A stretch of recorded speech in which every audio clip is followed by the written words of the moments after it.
Smart ಯುಗದಲ್ಲಿ ಎಲ್ಲ ಕಡೆಯೂ ಸ್ಮಾರ್ಟ್ಫೋನ್ ಆವರಿಸಿಕೊಂಡಿದ್ರೂ ಲ್ಯಾಪ್ಟಾಪ್ ಬಳಕೆ ಮಾತ್ರ ಕಡಿಮೆಯಾಗಿಲ್ಲ. ಸ್ಕೂಲ್ ಮಕ್ಕಳಿಂದ ತೊಡಗಿ ನಿವೃತ್ತ ಜೀವನ ನಡೆಸ್ತಾ ಇರುವ ಹಿರಿಯರು ಕೂಡ ಈ ಲ್ಯಾಪ್ಟಾಪ್ ಬಳಕೆ ಮಾಡ್ತಾರೆ.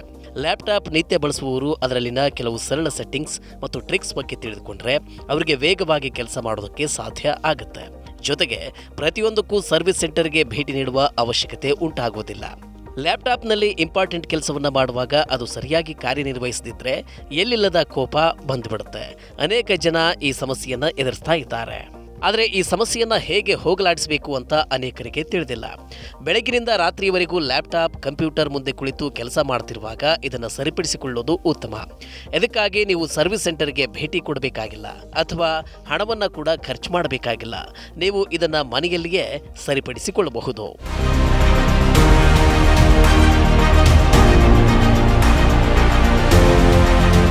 ಲ್ಯಾಪ್ಟಾಪ್ನಲ್ಲಿ ಕೆಲಸ ಮಾಡುವಾಗ ಜನ ಬ್ರೌಸರ್ನಲ್ಲಿ 5ರಿಂದ 6 ಟ್ಯಾಬ್ ತೆರೆದು ಇಟ್ಕೊಂಡಿರ್ತಾರೆ. ಆದರೆ ಹೀಗೆ ಮಾಡಿದಾಗ ಲ್ಯಾಪ್ಟಾಪ್ ಸರಿಯಾಗಿ ಕಾರ್ಯನಿರ್ವಹಿಸೋದಿಲ್ಲ. ನೆನಪಿಡಬೇಕಾದ ಒಂದು ವಿಷಯವೆಂದರೆ, ನಿಮ್ಮ ಬ್ರೌಸರ್ನಲ್ಲಿ ನೀವು ಹೆಚ್ಚು ಟ್ಯಾಬ್ಗಳನ್ನು ತೆರೆದರೆ ರ್ಯಾಮ್ ಅಥವಾ ಪ್ರೊಸೆಸರ್ ಹೆಚ್ಚು ಒತ್ತಡವನ್ನು ಪಡೆಯುತ್ತೆ. ಪರಿಣಾಮ ಅದು ನಿಧಾನವಾಗಿ ಕೆಲಸ ಮಾಡೋದಕ್ಕೆ ಪ್ರಾರಂಭ ಮಾಡುತ್ತೆ. ಆದ್ದರಿಂದ ಕಡಿಮೆ ಟ್ಯಾಬ್ಗಳನ್ನು ತೆರೆದಿರುವಂತೆ ಕೆಲಸ ಮಾಡಿ. ಅಗತ್ಯವಿರುವ ಟ್ಯಾಬನ್ನು ಮಾತ್ರ ತೆರೆದಿಡಿ. ಅನಗತ್ಯ ಟ್ಯಾಬ್ಗಳನ್ನು ಕ್ಲೋಸ್ ಮಾಡಿ.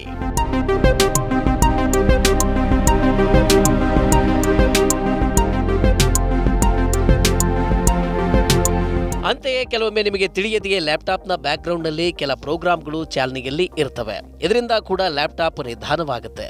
ಇದಕ್ಕಾಗಿ ನೀವು control plus shift plus escalator button ಅನ್ನು ಒಟ್ಟಿಗೆ ಒತ್ತುವ ಮೂಲಕ ಟಾಸ್ಕ್ ಮ್ಯಾನೇಜರ್ಗೆ ಹೋಗಿ ಅಲ್ಲಿ ಲಿಸ್ಟ್ ನೋಡುವ ಮೂಲಕ ಪರಿಶೀಲಿಸಬಹುದು. ಬ್ಯಾಕ್ಗ್ರೌಂಡ್ನಲ್ಲಿ ಯಾವ ಪ್ರೋಗ್ರಾಮ್ಗಳು ಅನಗತ್ಯವಾಗಿ ಚಾಲನೆಯಲ್ಲಿವೆ ಅಂತ ನಿಮಗೆ ತಿಳಿಯುತ್ತೆ. ಬೇಡವಾದ ಪ್ರೋಗ್ರಾಮ್ ಮೇಲೆ ರೈಟ್ ಕ್ಲಿಕ್ ಮಾಡಿ ಮತ್ತು ನಂತರ ಎಂಡ್ ಟಾಸ್ಕ್ ಮೇಲೆ ಕ್ಲಿಕ್ ಮಾಡಿದರೆ ಕ್ಲೋಸ್ ಆಗುತ್ತೆ.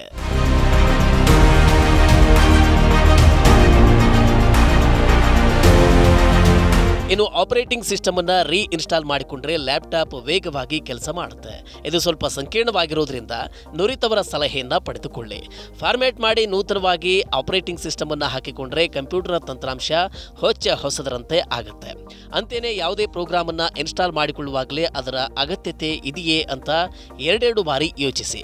ನಿಮಗೆ ಎಲ್ಲ ಪ್ರೋಗ್ರಾಮ್ಗಳು ಉಪಯೋಗಕ್ಕೆ ಬರಲಾರವು. ಹಾಗಾಗಿ ಉಪಯೋಗಕ್ಕೆ ಬರದಂತಹ ಪ್ರೋಗ್ರಾಮ್ಗಳನ್ನು ಹುಡುಕಿ ಅವುಗಳನ್ನು ಮಾತ್ರ ಅನ್ಇನ್ಸ್ಟಾಲ್ ಮಾಡಿಬಿಡಿ. ಜೊತೆಗೆ ಕಾಲಕಾಲಕ್ಕೆ ಲಭ್ಯವಾಗುವ ಸಾಫ್ಟ್ವೇರ್ ಅಪ್ಡೇಟ್ ಮಾಡಿ. ಸೆಕ್ಯೂರಿಟಿ ಅಪ್ಡೇಟ್ಗಳನ್ನು ಮರೆಯದೇನೆ ಇನ್ಸ್ಟಾಲ್ ಮಾಡಿ.